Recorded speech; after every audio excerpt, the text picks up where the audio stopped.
وہ اس پائیدار شہر کا امیدوار تھا جس کا سانے اور ممار خدا ہے۔ آج کی ہماری پہلی تلاوت مقدس پولوس رسول کا خط عبرانیوں کے نام 11 باب 1 تا 2 اور 8 تا 19 آیت مقدسہ۔ اے بھائیو، ایمان امید کی ہوئی چیزوں کی مائیت اور اندیکھی چیزوں کا ثبوت ہے، کیونکہ اسی کے سبب سے مقدمین کے حق میں گواہی دی گئی ہے۔ ایمان ہی سے جب ابراہیم بلایا گیا، اطاعت کر کے اس جگہ چلا گیا جو میراث میں پانے کو تھا، اور اگرچہ جانتا نہ تھا کہ میں کہاں جاتا ہوں، تاہم روانہ ہو گیا۔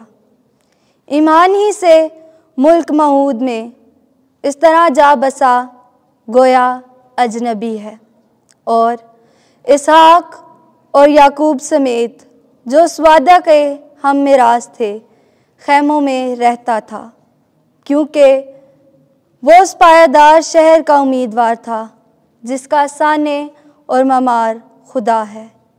ایمان ہی سے سارہ نے بھی نا امیدی کی عمر میں حاملہ ہونے کی قوت پائی، اس لیے کہ اس نے وعدہ کرنے والے کو سچا جانا۔ پس ایک ایسے سے جو مردہ سا تھا، آسمان کے ستاروں کی مانند کثیر اور سمندر کے کناروں کی ریت کی مانند بے شمار اولاد پیدا ہوئی۔ یہ سب ایمان کی حالت میں مرے اور وعدہ کو حاصل نہ کیا، مگر دور سے انہیں دیکھا اور خوش ہوئے اور اقرار کیا کہ ہم زمین پر اجنبی اور پردیسی ہیں۔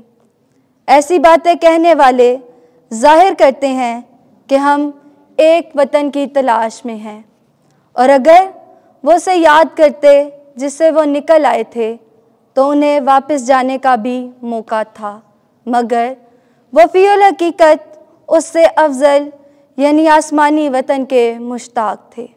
اسی لیے خدا ان سے ان کا خدا کہلانے سے نہیں شرماتا، چنانچہ اس نے ان کے لیے ایک شہر تیار کیا ہے۔ ایمان ہی سے ابراہیم نے جب وہ آزمایا گیا تو اسحاق کو نظر گزرانا، اور جس نے وعدہ کو پایا تھا وہ اس اکلوتے کو نظر کرنے لگا جس کے حق میں یہ کہا گیا تھا کہ تیری نسل اسحاق سے کہلائے گی، کیونکہ وہ سمجھا کہ خدا مردوں میں سے زندہ کرنے پر بھی قادر ہے۔ چنانچہ انہی میں سے اس نے اسے تمثیل کے طور پر پھر پایا۔ پاک کلام کے پڑھے اور سنے جانے پر خدا کی برکت ہو۔ زبور جماعتی جواب۔ مبارک ہو خداوند خدائے اسرائیل، اس نے اپنی امت کو مخلصی بخشی ہے۔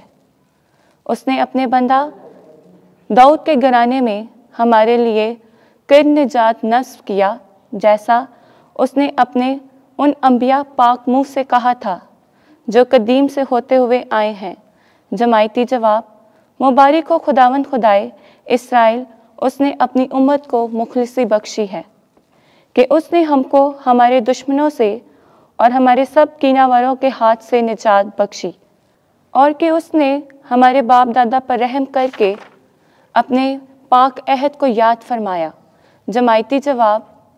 مبارک ہو خداوند خدائے اسرائیل، اس نے اپنی امت کو مخلصی بخشی ہے، یعنی اس قسم کو جو اس نے ہمارے باپ ابراہیم سے کھائی تھی کہ وہ ہمیں یہ عنایت فرمائے گا کہ اپنے دشمنوں کے ہاتھ سے رہائی پا کر ہم بے خوف اس کی خدمت کریں، اس کے حضور اپنے کل ایام پاکیزگی اور صداقت کے ساتھ گزاریں۔ جماعتی جواب۔ مبارک ہو خداوند خدائے اسرائیل، اس نے اپنی امت کو مخلصی بخشی ہے۔ خداوند آپ کے ساتھ ہو۔ انجیل مقدس مرکز کے مطابق اے خداوند تیری تمجید ہو۔ 4 باب 35ویں سے 41ویں آیت۔ یہ کون ہے کہ ہوا اور جھیل بھی اس کی اطاعت کرتے ہیں؟ اسی دن جب شام ہوئی تو یسوع نے اپنے شاگردوں سے کہا، آؤ پار چلیں، اور وہ ہجوم کو رخصت کر کے اسے جس طرح کہ وہ کشتی پر تھا لے چلے، اور اس کے ساتھ اور بھی کشتیاں تھیں، اور بڑی آندھی چلی، اور لہریں کشتی پر یہاں تک لگیں کہ کشتی پانی سے بھری چلی تھی، اور وہ پچھلی طرف گدی پر سو رہا تھا۔ تب انہوں نے اسے جگا کر کہا، اے استاد، کیا تجھے فکر نہیں کہ ہم ہلاک ہونے کو ہیں؟ اور اس نے اٹھ کر ہوا کو جھڑکا اور جھیل سے کہا، خاموش، ساکت ہو۔ تو ہوا بند ہو گئی اور بڑا امن ہو گیا۔ اور اس نے ان سے کہا، کیوں ڈرتے ہو؟ اب تک ایمان نہیں رکھتے؟ وہ نہایت ڈر گئے اور آپس میں کہنے لگے، یہ کون ہے کہ ہوا اور جھیل بھی اس کی اطاعت کرتے ہیں؟ انجیل مقدس کے وسیلے سے ہمارے گناہ معاف کیے جائیں۔ اے مسیح، تیری ستائش ہو۔